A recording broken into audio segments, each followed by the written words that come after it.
မြန်မာနိုင်ငံက social media Facebook ပေါ်မှာခေတ်စားနေတဲ့ Joshua Van နဲ့ Ilia Topuria တို့နဲ့အကိုဘသူက boxing ပိုကောင်းလဲဆိုပြီးတော့နှိုင်းရှင်နေကြတဲ့အပေါ်မှာကြားရနေရတာ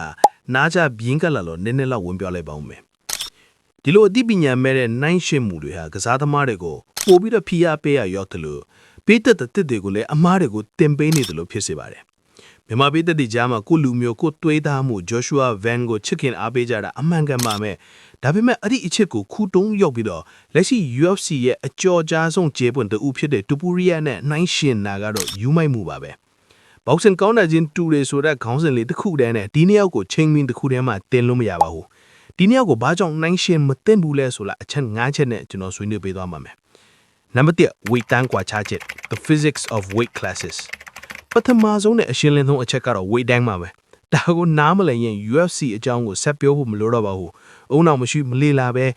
လျာအရိုးမရှိတိုင်းလောက်ရှောက်ပြောနေမှဆိုရင်ဒီဗီဒီယိုထဲကနေထပ်သွားပေးလို့ရပါပြီ။ Joshua Van ကစားနေတာက flyweight 185ပေါင်တန်းမှာ Topuria က featherweight 135ပေါင် champion ဖြစ်ပြီးအခု lightweight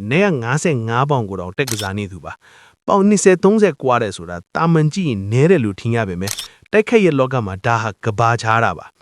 Topuria ရဲ့ခန္ဓာကိုယ်တိဆောက်ပုံကပိုကြီးမားပါတယ်။သူ့ရဲ့အယိုးဒီကြွသားတွေကပိုခိုင်မာတဲ့အတွက်သူ့စီကနေထွက်လာတဲ့စွမ်းအင်က Joshua Van တဘာဝကြကြကိုပိုများပါတယ်။185ပေါင်တန်း fighter တရားကို135ပေါင်တန်း fighter နဲ့ယင်နာက Mini Cooper ကားလေးကို Ferrari ပင်ကန်းနဲ့လမ်းမတူပဲယင်ခိုင်းနေသလိုပါပဲ။သူ့ weight တန်းမှာသူအကောင်းဆုံးဖြစ်နေတာကိုတခြား weight တန်းကလူနဲ့သွားနှိုင်းရှင်တာကအတိညာဉ်ကိမန်ရကြပါတယ်။ Number 2တိုက်ခိုက်ပုံစတိုင်ကွဲပြားမှု Sniper versus Machine Gun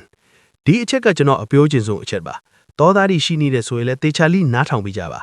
အသေးစိတ်ကြည့်ရင်သူတို့လျှောက်ရဲ့ boxing philosophy ကလုံးဝမတူပါဘူး Topuria မှာ God given power ဘရားပေးတဲ့ power ရှိပါတယ်သူကအချက်တွေအများကြီးမထိုးပါဘူးပြိုင်ဘက်ကိုတေချာချိန်တယ်နေရာယူတယ်ပြီးရင်အသေးအလဲပြင်းထန်တဲ့လက်တီတစ်လုံး nuclear bomb နဲ့ပွဲတင်ပါတယ် Volkanovski Holloway အခုနောက်ဆုံး Charles Oliveira လို့မာဂျောတဲ့သူတွေကိုတော့အိပ်ပျော်ထွန်းထိုးနိုင်တာကသူ့ရဲ့ power ပါ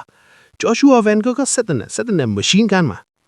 သူ့မှာတလုံးနဲ့လူလဲသွားစေခြင်းမဲ့ power မရှိပါဘူးဒါပေမဲ့သူကအချက်ပေါင်းများစွာတွဲလုံး combination ပေါင်းများစွာနဲ့ပြိုင်ဘက်ကိုအသက်ရှူမဝအောင်လုပ်ပါတယ် volume striking style ကစားတာပါသူက damage ကိုစုဆောင်းပြီးတော့နိုင်အောင်ကစားတာပါ power သမားနဲ့ volume သမားကိုယင်ပြီးဘသူကပိုကောင်းလဲမေးတာကရေးစရာပါ Mike Tyson နဲ့ Manny Pacquiao ဘသူပိုကောင်းလဲမေးနေတယ်လို့ပါပဲပုံစံမတူတာကိုနားမလဲပဲယင်နေကြတာဖြစ်ပါတယ်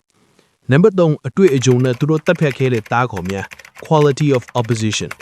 တော်သားတွေကိုတခုပြောချင်တာကနှိုင်းရှင်ခြင်းရင်သူတို့ဘသူတွေကိုနိုင်ခဲ့တယ်လဲဆိုတာကိုကြည့်ရပါမယ် Topuria က DK ရဲ့အကောင်းဆုံး goats တွေကိုကြိုဖြတ်လာခဲ့တာပါ Volkanovski ဆိုတာက featherweight တိုင်းရဘရင် Max Holloway ဆိုတာကဘတော်မှအလဲမထိုးဘူးတဲ့ Gandian ဒီလိုလူတွေကိုအလဲထိုးပြီး champion ထက်လာတာပါ Joshua Van ကအခုမှလမ်းစာလောက်ရှောင်ပြီးလူငယ်လေးပါ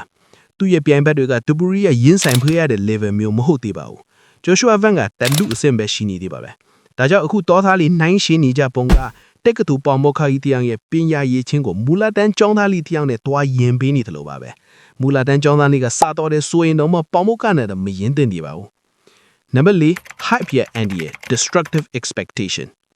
အုံနောက်မရှိလေအရိုးမရှိဒီလိုနှိုင်းရှင်းနေကြတာဒါ Joshua Van လူငယ် fighter လေးအတွက်ဒီလိုပြောဆိုမှုတွေက anti များပါတယ်။ Joshua Van ကို Topuria နဲ့နှိုင်းရှင်လိုက်မယ်ဆိုရင်ပြည်သက်တွေက Joshua Van စီကနေ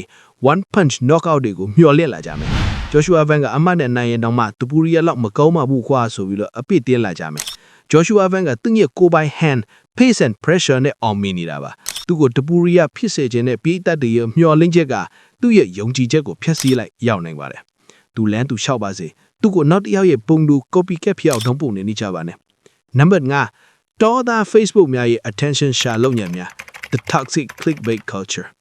ကျွန်တော်ပြောချင်တဲ့နောက်ဆုံးအချက်ကလည်းနှိုင်းရှိမှုတွေရဲ့တရားခံကိုဖော်ပြခြင်းပါ page တော်များများက admin တွေဟာကိုယ်တိုင်ဘောလုံးကထင်ဖူးတာမဟုတ်ပဲဘောလုံးရှာလို့လက်ညှိုးဆွဖို့မသားက fighter တွေကိုဝေဖန်နေကြတဲ့သူတွေပါဒါပေမဲ့ဘောလုံးမကင်ဘူးပဲလက်ခွေမထိုးဘူးပဲ